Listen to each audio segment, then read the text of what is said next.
Sorry about that, everybody. We had a battery go out on our other phone. We're going to finish up chapter 2, and we'll put it up on Facebook for you. Now, the fall of Assyria, again, 625 through 609 BC. Keep that in mind when you're thinking about when you're going through the book of Jeremiah. Again, no reason for the alliance with Assyria because they were going to fall to the Babylonians. Now, verse number 20 of chapter 2. The book of Jeremiah, verse number 20. Verse number 20, the reference God makes in this verse of the high hill and the green tree are places where they worship the false gods. Many of you, you've read it through the Bible. You've read about the groves, and you've read about the high places, all these different places. These were the groves the Bible often refers to. We talked about Gideon a while ago, didn't we? Gideon pulled down these groves when God chose him to be the next judge of Israel. We see Gideon pull down the groves of the false gods. Anyway, you can look at Gideon's story and reference that. Now to verse 21. Again, a lot of symbols that were given. A lot of symbols that were given. Verse number 21, the strange vine. Verse number 21, the strange vine. The Bible says this, yet I have planted thee a noble vine, wholly a right seed. How then art thou turned into the degenerate plant of a strange vine unto me? Now again, a little symbolic meaning. Now, in Isaiah chapter 5, he goes into a good description of the strange vine. But what it means is it's unfruitful. It's a hybrid, so to speak. Now, if you know what I'm talking about a hybrid,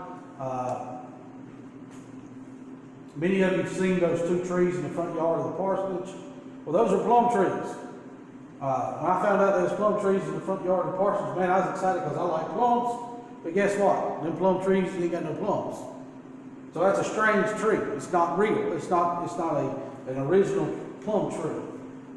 Pretty much it ain't no good for nothing but to be a tree.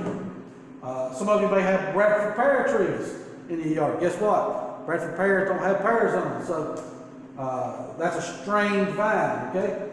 They're these hybrid fruit trees, what they are, they're flowering trees. They have the pretty flowers of a plum tree or a pear tree, but they don't have the fruit. And so that's how God is referring to Israel or to Judah here, is because they have the name of God that God give them, which is Israel, but they don't have the fruit. And we all know that. We use all that application in all our lives. Unless we're bearing fruit, Jesus said that our work is no good for nothing. So let's try not to be part of that strange vine. And again, the message that Jeremiah is preaching here is that Jeremiah is calling the people there. Again, if you want to know why God said don't be afraid of their faces in chapter 1, you can pretty much see why now. This message is not going over very good at all for them. He's pretty much calling them a tree without any fruit. Jesus said it's to be hewn down and thrown into the fire. Now verse 22. Verse 22, if you've looked at that verse there, you're going to see a word. I wasn't very familiar with it until I began to study it out. Nitrile is a type of cleaning product used in conjunction with soap. Okay, a perfume of sorts. Most of you, I looked at it like this. When we shower, we use soap to clean ourselves. But when we get out, you ladies, you might like to use powders or whatever. Us men, we use cologne. So it's an accessory to a cleaning thing.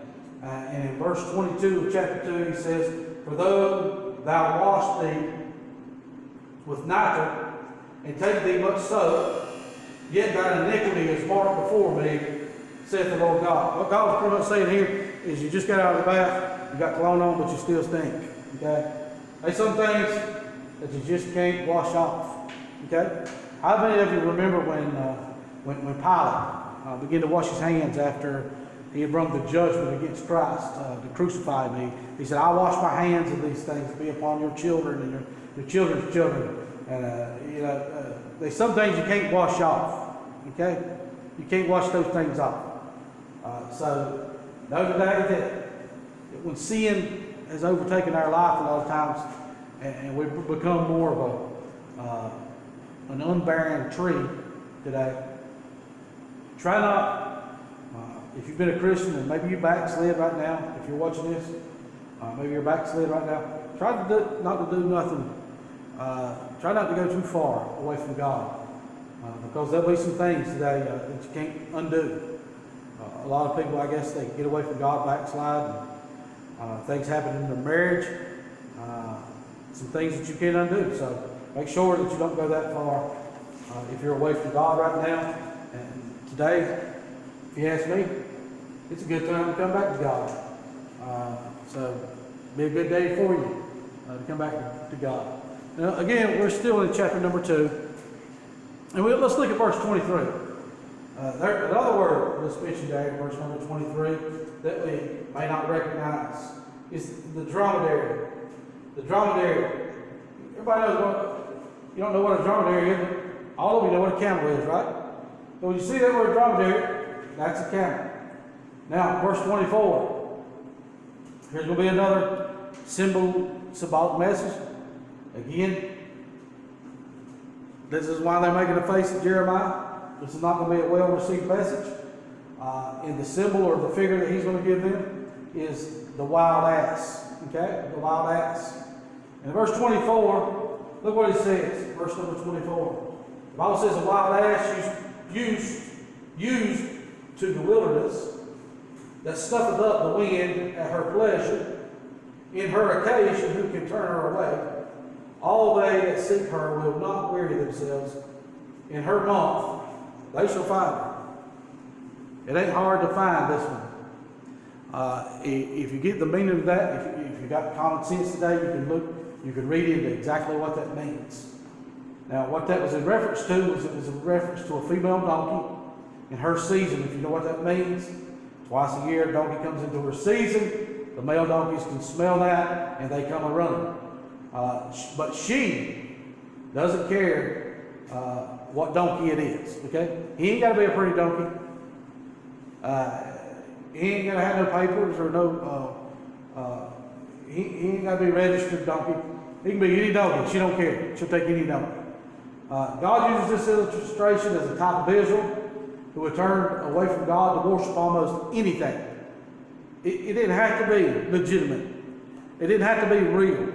It didn't have to be something that they could actually see and they've actually experienced. They didn't care what it was, and they wasn't particular.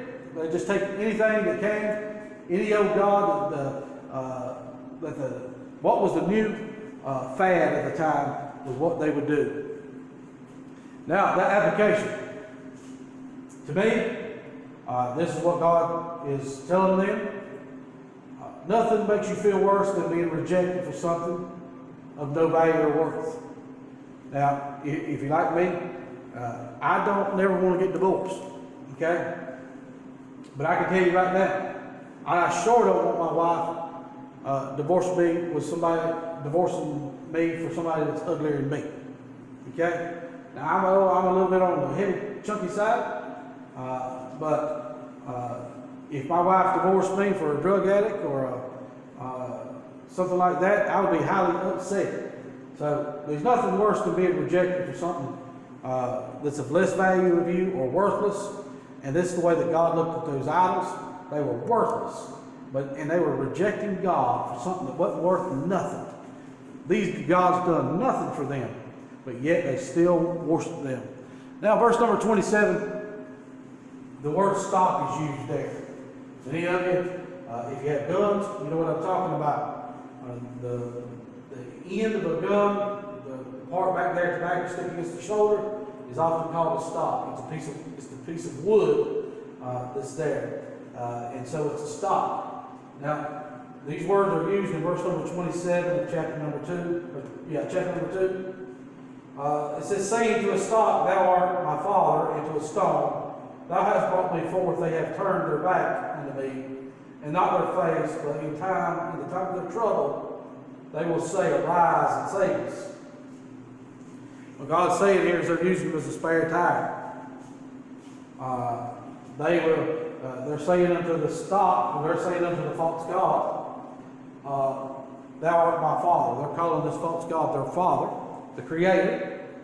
But yet, when they come into trouble, they're going to begin to call on the real God. They're using God as a spare tire. How many people today? Same thing. They only worship God when they're in trouble. And most of the other times, they're worshiping the stock.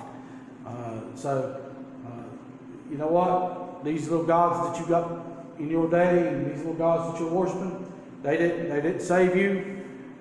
They didn't bring you through nothing. They didn't create you. So anything you're worshiping other than God is your rejection of God. So you're rejecting God in some way, shape, or form, and that's the reason that's making God feel bad. Now, verse 28.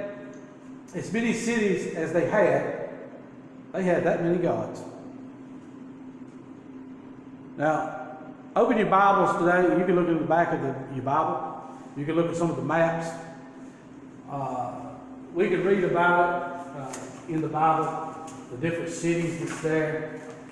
If you want to look where the inheritance was given out to the children of Israel there, in the book of Joshua, you can see all the different cities and different places. And what that verse means is this. As many cities as they were all throughout Judah, that's how many gods there was. There wasn't just one or two or three or four. As many cities as there was is how many gods they had. They didn't just worship one God, they worshiped many, many, many gods. And again, basically whatever was happening, what everybody else was doing, is what they did. That's what they wanted to do. And we remember, what was the covenant that God said? God brought them into a good land that they built us not, that they planted not the vineyards, that they built not the houses that they went to. But he said, beware lest you forget me, and you go after other gods of the people of those lands. Beware lest you forget me. Because when you break that covenant, guess what? Guess what? Babylon is coming your way. That's going to end our lesson today. Again, I hope you got something out of it. We want you to tune in Sunday. We're going to have a recording. We're going to record a message and a small service. So be looking for that Sunday. It'll be uploaded to Facebook. It'll also be video. We'll be videoing it in two different things. We're going to have the singers come in at a different time. We're going to have the preaching at a different time. That way that everybody ain't all together. And we're going to be trying to comply with the rules of being separate. So be praying for us. We'll be praying for you. And again, look for the message Sunday. And I hope that this lesson somehow or another helped you. Hope you was able to see everything. If it wasn't, again, give me a call or whatever, text me, and I'll shoot you a copy of these, or take a picture and text it to you, whatever you want me to do. So be looking forward to it, and I look forward to Sunday to be able to preach the message again. Haven't been able to preach in a couple weeks. Again, looking forward to that. We hope God blesses every one of you, and we'll see you or talk to you, and we hope you can see us again Sunday.